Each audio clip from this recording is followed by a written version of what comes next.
Portion आपने लिया है वह है कि राष्ट्रीय स्वयंसेवक संघ कोई हिंदू संगठन नहीं है। ये आपने आज ये बात कही है, इसके पॉइंटर्स दिए हैं। लेकिन जहां तक मुझे पता है कि जब हेडगेवार जी ने अनुशीलन समिति देखा था बंगाल में, और उन्होंने देखा कि कैसे, हालांकि हेडगेवार जी कांग्रेस से थे, कांग्रेस के विचारधारा से थे और कांग्रेस के सदस्य रह चुके थे। 1920 के असहयोग आंदोलन और 30 के सविनय अवज्ञा आंदोलन में वे जेल जा चुके थे। लेकिन कांग्रेस के अंदर हिंदुओं का जो वो रिप्रेजेंटेशन नहीं था, वो कहीं वो छटपटा रहे थे, और जिसके कारण जो है वो अनुशीलन समिति से प्रभावित हुए। बंगाल में जो वहां अखाड़े हो रहे थे, ड्रिलिंग हो रही थी, जिसका रूप संघ का आज का जो शाखा है, और वहां से उनके मन में आया कि हिंदुओं को संगठित करना, क्योंकि हिंदू समाज बिखरा हुआ है। तो फर्स्ट उनका कॉन्सेप्ट था हिंदुओं को संगठित करना, दूसरा था हिंदुओं को चेतनाशील बनाना। ये उन्होंने हिंदुओं को लेकर सोचा था। लेकिन आप कह रहे हैं संघ कोई हिंदू संगठन नहीं है, तो इसके लिए क्या तर्क है आपके पास?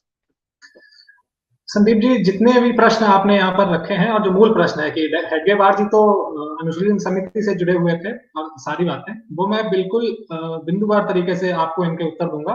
और मैं अब अपनी बात यहाँ से शुरू करता हूँ। तो जैसा कि हम सब जानते हैं, 1919 से मैं शुरू करना चाहूंगा, जहां से खलीफत आंदोलन, जिसको खिलाफत आंदोलन झूठ बोल के पढ़ाया जाता है, 1919 में खलीफत आंदोलन शुरू हुआ और महात्मा गांधी खलीफत आंदोलन में कूद पड़े 24 नवंबर 1919। और उसके बाद पूरे देश में शुरू हो गया कि हिंदू मुस्लिम एकता कैसे लाई जाए। 1919 के 8 महीने बाद नॉन कॉपरेशन मूवमेंट शुरू हुआ। वो एक तरीके से इस्लामियों को मेन स्ट्रीम पॉलिटिक्स में लाने की एक तरीका कह लीजिए, या फिर हमारे पक्ष से देखिए तो हिंदुओं को मूर्ख बना के इस्लामी किसी उद्देश्य के लिए झोंक देना कह लीजिए, आप जैसे भी उसको देखें। तो नॉन कॉपरेशन मूवमेंट शुरू हो गया। नॉन कॉपरेशन मूवमेंट मतलब इस्लामिक जो नेता थे, कट्टरपंथी नेता, और हिंदुओं के प्रतिनिधि, क्योंकि महात्मा गांधी अपने आप थे कांग्रेस हिंदुओं के प्रतिनिधि, महात्मा गांधी कांग्रेस के डिक्टेटर। तो मतलब हिंदू और मुस्लिम एकता का जो शगुफा था वो 1919 से ही शुरू हो गया था। नॉन कॉपरेशन मूवमेंट हुआ। नॉन कॉपरेशन मूवमेंट के समय ये पूरे, क्योंकि कांग्रेस, महात्मा गांधी, पूरी कांग्रेस ने पूरी दम लगा दी, जितने नेता थे, हिंदू मुस्लिम एकता, हिंदू मुस्लिम एकता, हिंदू मुस्लिम एकता करने की उन्होंने अपना पूरा प्रयास किया। हिंदुओं ने 80 लाख रुपए का चंदा इकट्ठा किया, वो मुसलमानों के पास पहुंच गया खलीफत आंदोलन के लिए यूज होने के लिए। अब इसका बैकड्रॉप देखिए, जो खलीफत आंदोलन था वो था खलीफा बनाने के लिए। हिंदुओं ने चंदा दिया, संसाधन दिए, मेन स्ट्रीम में लाया गया मुल्ला मौलानाओं को, जैसा कि जिन्ना ने कहा भी था उस समय कि ये गांधी बहुत बड़ी गलती कर रहे हैं, मुल्ला मौलानाओं को मेन स्ट्रीम पॉलिटिक्स में लाकर उनको लाया गया। उन मुल्ला मौलानाओं ने ग्राउंड लेवल पर छोटे छोटे गांवों में, शहरों में लोगों को जिहाद पढ़ाया, लोगों को इस्लाम पढ़ाया। उन्होंने प्रॉफेट मोहम्मद की जीवनियां पढ़ाई और बताया कि काफिर कौन है, काफिर हमारे दुश्मन है, इनके साथ क्या करना चाहिए। शुरुआत हुई थी इस बात से कि काफिर अंग्रेज काफिर हैं, उनके खिलाफ लड़ना है। लेकिन असल में अल्टीमेट काफिर तो हम ही हैं, अंग्रेजों का तो वो कुछ बिगाड़ नहीं सकते थे। अंग्रेज इतनी बड़ी इंपीरियल पावर थे, उनको तो छुपाना आसान था। लेकिन निरीह हिंदू जो उनके गांव में, उनके घर के बगल में रहते थे, बहुत साधारण लोग, वो अल्टीमेट काफिर थे। सबसे बड़े पॉलिथिस्ट तो वही थे। तो अल्टीमेटली आखिर वो जो उसकी परिणति हुई, वो सबसे बड़ा उसका उदाहरण हुआ मुकला में, 1921 से शुरू हो गया वो।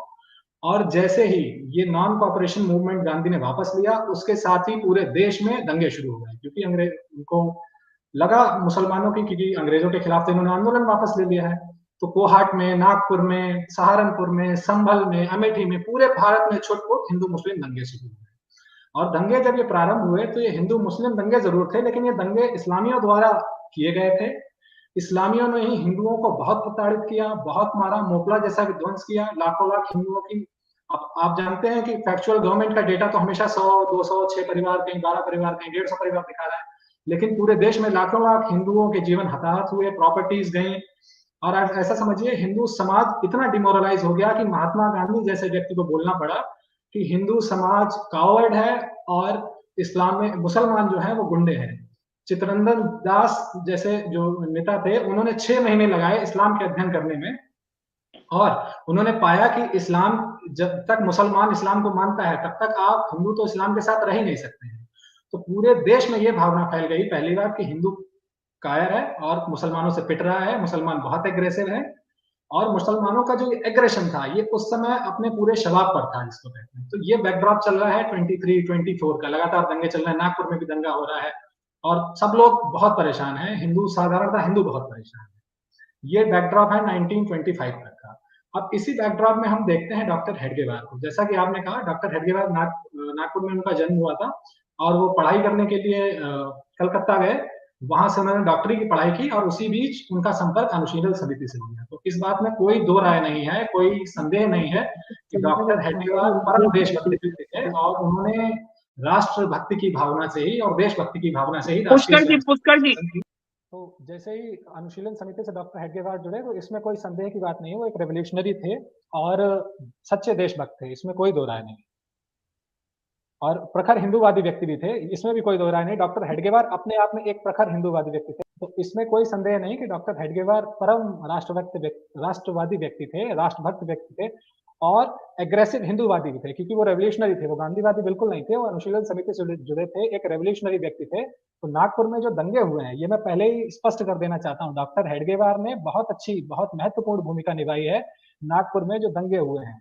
हिंदुओं को मजबूत करने में डॉक्टर हेडगेवार ने उस समय बहुत महत्वपूर्ण भूमिका निभाई है। इस बैकग्राउंड के साथ मैं आगे जो बात कहने वाला हूं, जो मेरी थीसिस है, मैं कहता हूं, जो पहली मेरी थीसिस है कि राष्ट्रीय स्वयंसेवक संघ कोई हिंदू संगठन नहीं है। तो डॉक्टर हेडगेवार जो कि संघ के संस्थापक थे और राष्ट्रीय स्वयंसेवक संघ एक संगठन था।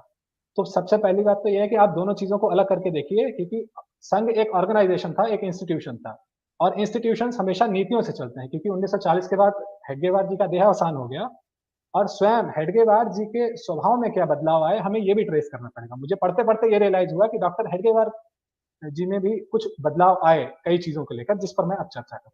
तो इस बैकग्राउंड के साथ डॉक्टर हेडगेवार के मैं फिर से ये बात फिर से स्पष्ट कर देना चाहता हूँ, क्योंकि कल को लोग कहने लगे कि नहीं, डॉक्टर हेडगेवार ने नागपुर में ये भूमिका निभाई या डॉक्टर हेडगेवार ने ऐसा किया। मैं इस बात का मंच मात्र किंचित मात्र भी मुझे संदेह नहीं है कि डॉक्टर हेडगेवार परम राष्ट्रवादी व्यक्ति थे, परम हिंदूवादी व्यक्ति थे। और दो चीजें और यहाँ पर स्पष्ट करूंगा, ये मुझे संघ के साहित्य से ही मिला है कि डॉक्टर हेडगेवार हिंदू और संघ पे हमारे यहाँ भी कपोत पे कई पुस्तकें हैं, ये मेरी लिखी हुई है जिसको पुरस्कार मिला है, शंकर शरण जी की पुस्तक संघ परिवार की राजनीति जो है, और संघ पे काफी सारी पुस्तकें हैं। तो आप लोग कपोत पे भी सर्च कर सकते हैं, देख सकते हैं।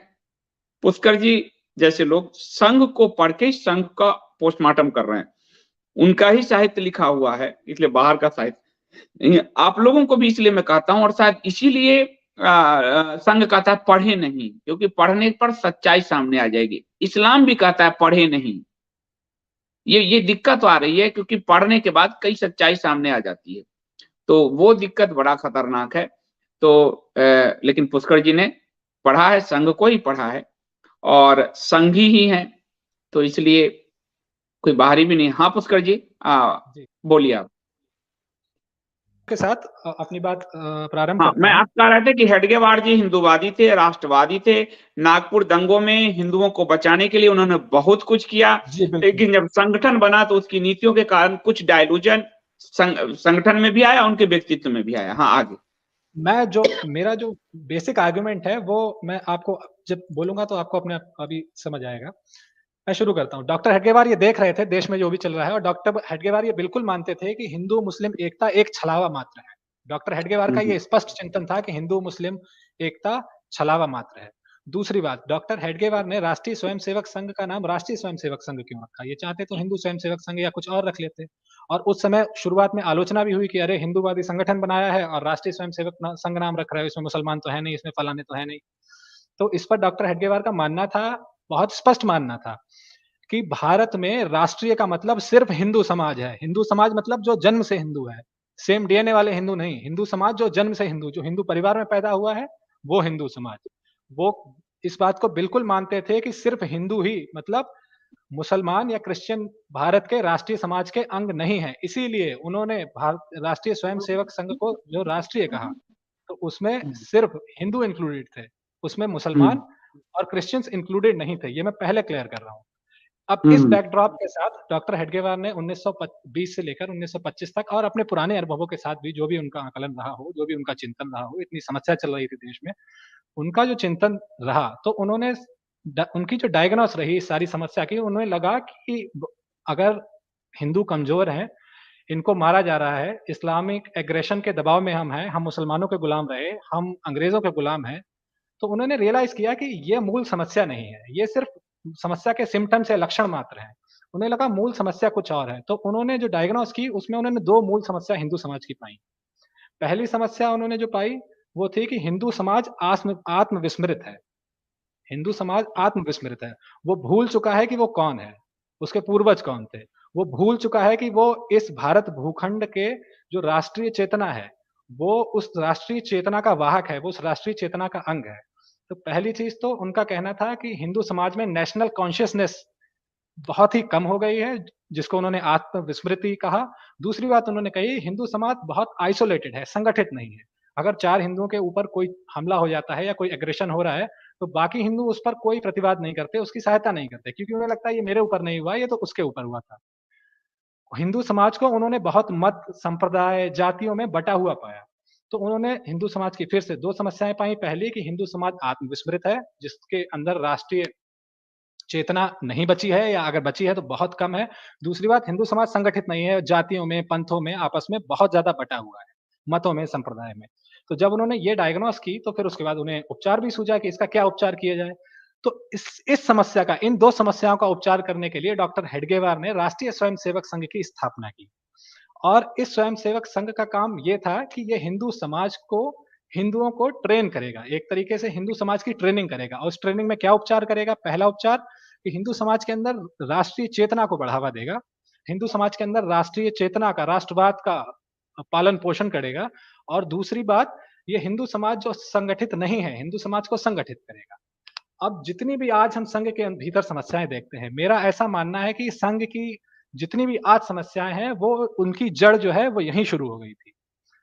जब आपने कहा कि हम संघ को संगठित करेंगे, तो इसके पीछे बहुत गहरा चिंतन था। संघ को हिंदुओं को संगठित करेंगे, माफ़ कीजिएगा।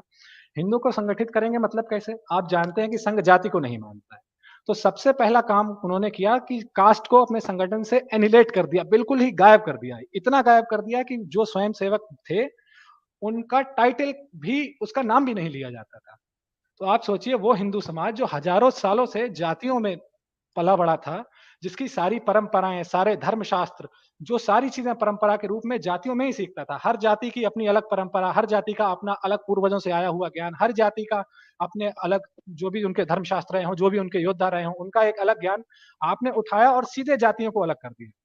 आपने कास्ट को एनिहिलेट कर दिया। सबसे पहला काम आरएसएस ने ये किया, एकता लाने के लिए। आपको लगा कि आप एकता ला रहे हैं। ठीक है, कोई बात नहीं, आपने जातियाँ अलग की, कोई बात नहीं, आर्य समाज भी जाति नहीं मानता था। तो लोग तो ये भी कह सकते हैं, इस पर मैं और आगे आता हूँ। पहली चीज़, आपने कास्ट को एनिहिलेट किया। आपने जैसे ही कास्ट को एनिहिलेट किया, वैसे ही आप परंपराओं से दूर हो गए।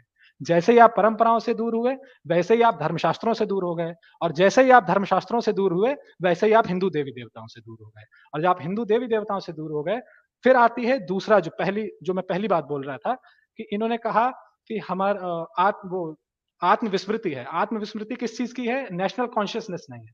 तो नेशनल नेशनल कॉन्शियसनेस क्रिएट करने के लिए राष्ट्रवाद का पाठ हिंदू समाज को पढ़ाया गया। राष्ट्रवाद का पाठ इतनी भारी डोजेज़ में हिंदू समाज को पढ़ाया गया कि भारत माता एक डेमिगॉड बन के सामने आ गई।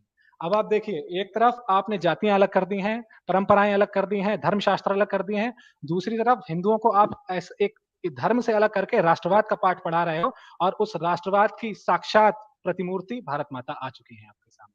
सारी बात शुरू होती है यहाँ से। तो पहली चीज़, राष्ट्रीय स्वयंसेवक संघ हिंदुओं का एक संगठन था। हिंदुओं का मतलब ये हिंदुओं के बीच ये काम हो रहा था। हिंदुओं को ही उनकी जातियों से दूर करके, उनकी परंपराओं से दूर करके, उनके धर्मशास्त्रों से दूर करके, उनको राष्ट्रवाद का पाठ पढ़ाया गया। राष्ट्रवाद का पाठ इतनी हेवी डोजेज़ में पढ़ाया गया कि एक डेमिगॉड क्रिएट कर दिया गया, जिनका नाम है भारत माता। जैसा कि आज हम काशी में देख रहे हैं, मंदिर विध्वंस करके भारत माता वहाँ पर स्थापित कर दी गई। तो जब आप इस बैकग्राउंड में चीज़ों को देखना शुरू कीजिए कि आप